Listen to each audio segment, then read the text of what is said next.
نبی پاک علیہ الصلوۃ والسلام نے ہمیں سبق دیا ہے جو قریب رہنے والے ہیں انہیں ہی تو معاف کرنا ہے، دوسرے کو تو معاف کرنا ہی نہیں پڑتا، اپنوں کو ہی تو معافی کی ضرورت ہوتی ہے چونکہ اپنوں نے ساتھ رہنا ہے۔ حضرت انس بن مالک رضی اللہ تعالیٰ عنہ یہ بڑے خوش نصیب خوش بخت انسان ہیں، کہتے میری اماں خود مجھے حضور کی بارگاہ میں چھوڑ گئی تھی کہ یا رسول اللہ یہ آپ کی خدمت کرے گا، کہتے میں نے 10 سال حضور کی نوکری کی ہے، نبی پاک نے کبھی اوف بھی نہیں کہا، بلکہ بخاری مسلم میں ایک انوکھی بات موجود ہے، فرماتے ہیں مجھے ایک دن حضور نے فرمایا جا یہ کام کر کے آ، کہتے میرے دل میں یہی تھا کہ فوراً جاؤں گا، اسی طرح لفظ موجود ہیں، میرے دل میں تھا جاؤں گا کر کے آؤں گا، حضور نے فرمایا کر کے آ، دل میں پکا ارادہ تھا جاؤں گا، لیکن اپنی زبان سے میں نے کہا حضور میں نے کوئی نہیں جانا۔ یہ کیوں بات کی؟ یہ ذرا لاڈ کے ساتھ کی، یہ ذرا ناز کے ساتھ کی، یہ ذرا نا محبت کے ساتھ کی، یہ ذرا حضور جو پیار کرتے تھے نا اس پیار کو سامنے، حضور میں نے نہیں جانا، تو کہتے ہیں حضور تھپکی دے کے یہ غلام سے بات ہو رہی، حضور فرمانے لگے چل نہ تجھے کہا ہے نہ جا کر کے آ، کہتے میں چلا گیا، اسی ارادے سے گیا تھا جاؤں گا، لیکن رستے میں جب میں گیا تو بچے کھیل رہے تھے، میں نے بھی کھیلنا شروع کر دیا، کھیل رہا ہوں دیر ہو گئی، حضور نے بھیجا تھا کسی کام، اب جب زیادہ دیر ہوئی تو کریم گھر سے نکلے، اور جب حضور نے مجھے دور سے دیکھا اور مجھے کریم کے آنے کا پتہ چلا تو اب میں ڈرا، اب میرا انداز بڑا جدا گانا ہو گیا چونکہ حضور نے بھیجا تھا۔ یہ تو خادم کی بات ہے نا، اے سچی گل دسیا جی اپنا منڈا بھی کدے نہ جائے تے او تینوں میں کلیا سی تو گیا کیوں نہیں؟ ناراض نہیں ہونا آپ نے، لیکن چلو بچہ ہے کسی وقت دیر سویر بھی ہو ہی جاتی ہے، کیوں اتنی سختی کرتے ہیں؟ حضرت انس بن مالک کہتے ہیں جب حضور کو آتے دیکھا تو میں پوری طرح ڈر گیا، لیکن قریب محبوب جب میرے قریب آئے اور مجھے ڈرا ہوا دیکھا نا تو پھر رحمت للعالمین محبوب کی رحمت کا بادل چھایا، اور جب حضور مجھے دیکھ کے ہنسے نا بس وہ ہنس گئے اور میرا کام بن گیا۔ بس کریم تھوڑی دیر ہوئی ایک آیا کالیاں زلفاں والا، ایویں 2 کڑیاں میرے من وچ رکیا تے کر گیا نور اجالا، بات بن گئی، بات طبیعت ٹھنڈی ہو گئی، تو حضور فرمانے لگے میں نے کہا تھا جاؤ گئے نہیں؟ اب جب حضور مسکرا گئے تو بات ہی ختم ہو گئی۔ یا رسول اللہ صلی اللہ علیہ وسلم جانے لگا ہوں، تو حضور نے پھر شروع سے بات شروع کر دی، حضور جانے لگا ہوں، فرمایا جا دوڑ کے آ، پھر جو کہا تھا وہ کر کے آ۔ لیکن وہ بیچ میں جو دیر ہوئی تھی، وہ جو لیٹ ہوئی تھی، اور جو میں کہہ کے آیا تھا میں نے نہیں جانا، حضور نے اس بات پر مجھ سے کوئی سختی نہیں کی۔ میرے عزیز اپنوں نے تو غلطی کرنی ہے، معاف کس کو کرنا ہے؟ اپنوں کو، لیکن ہم نے باہر ساری دنیا کو معاف کر دیا ہے، اپنوں کو ہم معاف کرنے کو تیار نہیں، اپنوں کو معاف کرنا ہے، اپنوں سے درگزر۔ اور پھر آپ اگر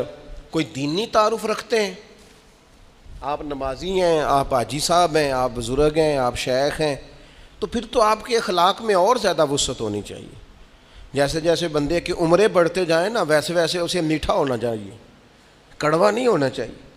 جیسے جیسے اس کی تسبیح بڑھتی جائے ویسے ویسے اس کا لہجہ بھی وسیع ہونا چاہیے، اس کے مزاج کے اندر دینی اگر آپ تعارف رکھتے ہیں تو پھر تو آپ کو، میں آپ سے عرض کروں، میں کئی دفعہ دوستوں سے شکوہ کرتا ہوں، میں کہتا ہوں یار ہم تو جو کہنا چاہتے ہیں وہ بھی نہیں کہہ سکتے، ہم تو سونا چاہتے ہیں ڈھب سے سو نہیں سکتے، ڈھونڈتے پھرتے ہیں جگہ ملے کوئی آرام کرنے کو،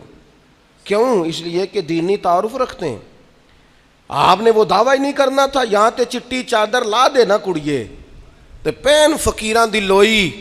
چٹی چادر تے پھر داغ لگیندا ہی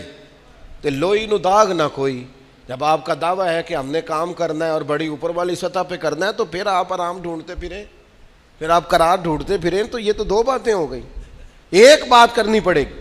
دینی تعارف رکھنے والے آدمی نے اگر اس نے دین سکھانا ہے اپنے بچوں کو، اپنے گھر والوں کو، تو حسن اخلاق سے سکھائے گا۔ وہ اگر ڈنڈا پکڑ لے ہر وقت، سختی بھی کریں جہاں ضرورت ہو، لیکن اگر اس کا لہجہ ہی ہمیشہ کے لیے تلخ ہو جائے گا تو وہ کبھی بھی دین سکھانے میں کامیاب۔ انسان بہت سارے دینی غلطیاں کرتے ہیں، میں بہت سارے لوگوں کو دیکھتا ہوں وہ اس طرح تنقید کر رہے ہوتے ہیں جیسے انہوں نے پہلے اسے پورا درس نظامی پڑھایا ہے، اصول پڑھائے ہیں، تو اب غلطی کر رہا ہے تو تنقید کر رہے ہیں۔ بھئی عام آدمی ہے، اس سے غلطی ہوگی۔ بڑی اہم بات بھی، بہت بڑا آدمی بنیادی بات سے بھی کسی وقت ناآشنا ہو سکتا ہے، لیکن آپ کے لہجے میں سختی ہے، آپ بات کرتے ہیں تو تلخ کرتے ہیں، آپ سے کوئی دینی کلام کیا جاتا ہے تو آپ سخت ہیں۔ دینی لوگوں کو چاہیے کہ وہ دین سکھائیں تو اس میں بہت زیادہ اخلاق کا خیال رکھیں۔ غلطیاں کریں گے لوگ، اگر آپ عالم ہیں اور آپ کے پاس کوئی دینی معلومات ہیں تو پھر آپ کو اس کی خوبصورتی کا بھی پتہ ہونا چاہیے۔ آپ نے حضرت معاویہ بن حکم رضی اللہ تعالیٰ عنہ کہتے ہیں میں نے حضور کی مسجد شریف میں نماز پڑھی تو ایک شخص کو نا چھینک آئی، یہ بھی بخاری مسلم میں موجود ہے، تو میں نے نماز میں کہہ دیا یرحمک اللہ، یہ چھینک آنے کا جواب ہوتا ہے، میں نے یہ نماز میں ہی کہہ دیا، تو اب بہت سارے لوگ مجھے گھورنے لگ گئے، کچھ نے اپنے ہاتھ بھی مارے زانوں پر کہ یہ کیا کر رہے ہو، نماز میں بول رہے ہو۔ فرماتے ہیں نماز مکمل ہوئی اور یہ لفظ ہیں حضرت معاویہ بن حکم رضی اللہ تعالیٰ عنہ کے، فرمانے لگے قسم اللہ کی میں نے حضور سے بہتر سمجھانے والا نہ پہلے کبھی دیکھا ہے نہ بعد میں کبھی دیکھا۔ فرماتے ہیں نہ حضور نے مجھے مارا نہ ڈانٹا، بلکہ جس طرح ایک بچے کو گویا ٹریٹ کیا جاتا ہے، سمجھایا جاتا ہے۔ حضور فرمانے لگے اللہ کے بندے نماز میں کوئی اور بات نہیں کرنی چاہیے، صرف اللہ کی تسبیح پڑھنی چاہیے، اس کے اسماء کا ذکر کرنا چاہیے یا قرآن پاک پڑھنا چاہیے، نماز میں کوئی اور کلام کرنے کی اجازت نہیں ہے۔ ہمارے ہاں لوگ دینی مسئلہ سمجھاتے ہیں تو اتنا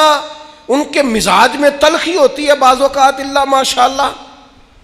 کچھ لوگوں کی طبیعت اتنی کرخت ہوتی ہے، بچہ نماز پڑھ رہا ہے اور حاجی صاحب اس کے ساتھ کھڑے نماز پڑھ رہے ہیں لیکن وہ اس کو کھڑا کر رہے ہیں تو یوں کندھے سے ہلا کے تینوں آج تک نہیں پتہ نماز ہے کہ یہ آپ دین سکھا رہے ہیں، یہ اخلاقی رویہ دین سکھانے کا، یہ لب و لہجہ دین سکھانے کا،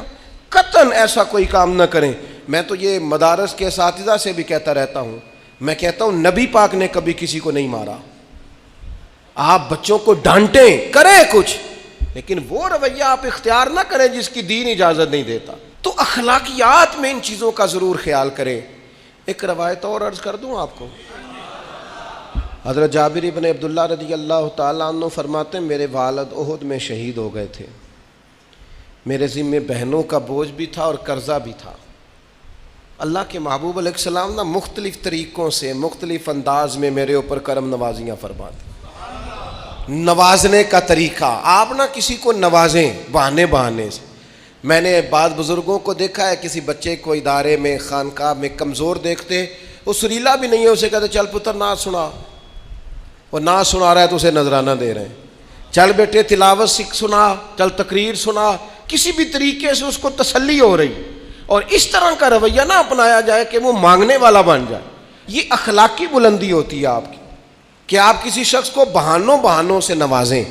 اس طرح کا ماحول نہ بنائیں کہ آپ اسے کہیں کہ چونکہ تو کمزور ہے، غریب ہے، فقیر ہے، لہذا تجھے دے رہا ہوں۔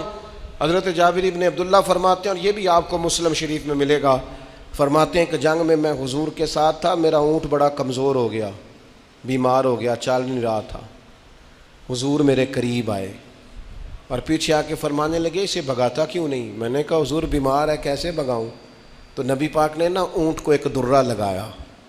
اور گویا پیغمبر اعظم نے حکم دیا، نبی رحمت نے، نبی اکرم نے حکم دیا، فرمایا اونٹ بھاگتا کیوں نہیں؟ وہ جو سب سے پیچھے تھا وہ سب سے آگے نکل گیا۔ واہ کیا جود و کرم ہے شہ بطحا تیرا، اور نہیں سنتا ہی نہیں مانگنے والا تیرا۔ سرکار نے حکم دیا، وہ اونٹ سب سے آگے نکل گیا۔ اب حضور گھوڑا دوڑا کے آگے آئے، فرمانے لگے جابر یہ اونٹ میرے ہاتھ بیچ نہیں دیتا، وہ بیمار تھا حضور کے حکم سے بھاگا ہے، فرمایا بیچ نہیں دیتا؟ کہا نہیں یا رسول اللہ ویسے ہی رکھ لیں، فرمایا نہیں میں پیسے دوں گا۔ یا رسول اللہ آپ کا یہ ہے، فرمایا نہیں آپ قیمت بتائیں۔ حضور ٹھیک ہے اتنے کا اونٹ ہے، میں مدینہ طیبہ جا کے آپ کی خدمت میں پیش کر دوں گا۔ حضرت جابر ابن عبداللہ فرماتے ہیں حضور نے مجھ سے اونٹ خریدا، مدینہ طیبہ پہنچ کر نبی پاک صلی اللہ تعالی علیہ وسلم نے سیدنا بلال حبشی سے فرمایا جابر کو اونٹ کی قیمت بھی دے دو اور کچھ پیسے زیادہ بھی دے دو۔ فرماتے ہیں مجھے اونٹ کی قیمت بھی مل گئی، کچھ پیسے زیادہ بھی مل گئے، اور جب میں حضور کی بارگاہ میں حاضر ہوا اونٹ پیش کر کے اور قیمت لے کے جانے لگا تو حضور فرمانے لگے جابر جانا نہیں، قیمت بھی تیری ہے، اونٹ بھی تیرا ہے۔ نبی پاک نے وہ اونٹ بھی تحفے میں مجھے واپس دے دیا۔ یہ اخلاقی رویے کی بلندی کہ کسی شخص کی غربت میں اسے نوازنا، لیکن اس طرح کا نوازنا کہ اسے محسوس نہ ہو کہ مجھے امداد دی جا رہی ہے۔ تو اپنے ان چند ایک اخلاقی رویوں پر ضرور توجہ کریں۔ ایک تو سب سے جس کو آپ دیکھیں کمزور ہو گیا ہے، گر رہا ہے، پریشان ہے، اس کا ضرور خیال کریں۔ لوگ بڑے بڑے تیز دوڑتے ہیں، کسی جگہ پھر گر بھی جاتے ہیں، گرتے ہوئوں کو سنبھالنے کی کوشش کریں۔ دوسری گزارش یہ کی ہے میرے عزیز، جو ہمارے قریبی لوگ ہیں انہیں تو ہم نے معاف کرنا ہے،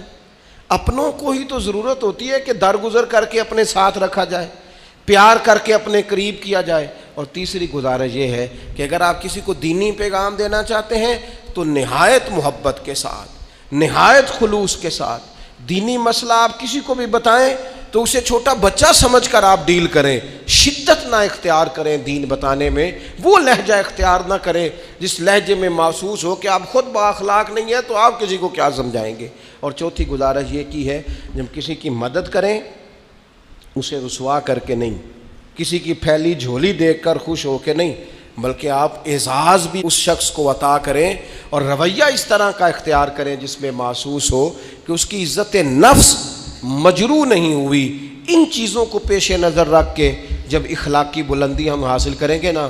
ایک میں اور بات بڑی ضروری آپ کی خدمت میں عرض کروں، جو آدمی بھی اپنے آپ کو بڑا سمجھتا ہے، وہ مالی طور پہ بڑا ہے، علمی طور پر بڑا ہے، عہدے کے طور پہ بڑا ہے، قبیلے کے طور پہ بڑا ہے، خاندان میں بڑا ہے، وہ کسی بھی مقام پر کسی بھی انداز میں بڑا ہے، اللہ نے فضل کیا وہ بڑا ہو گیا، اسے سمجھ آ گئی ہے کہ کچھ لوگ میری بات سنتے ہیں، میرا فیصلہ مانتے ہیں، تو وہ اچھی طرح سمجھ لے کہ اگر وہ اللہ کے فضل سے اسے کوئی موقع مل گیا بڑا ہونے کا تو وہ اپنے اخلاق کو بڑا کرے، پھر اپنے کردار کو بڑا کرے، پھر اپنے حوصلے کو، ظرف کو اور اپنے ذہن کو بڑا کرے، اس لیے کہ آپ اپنے کردار کی اور حوصلے کی بنیاد پر بڑے بنیں گے۔ صرف یہ کہ 2-3 آپ کے نام کے ساتھ القابات لگ جائیں اور چند لوگ آپ کو سلوٹ کرنے لگ جائیں، اس سے نہیں پتہ چلے گا کہ آپ بڑے ہیں۔ کردار و عمل سے خوشبو آئے گی تو پتہ چلے گا آپ کتنے بڑے ہیں۔ اللہ تعالی ہمیں سمجھنے کی توفیق عطا فرمائے۔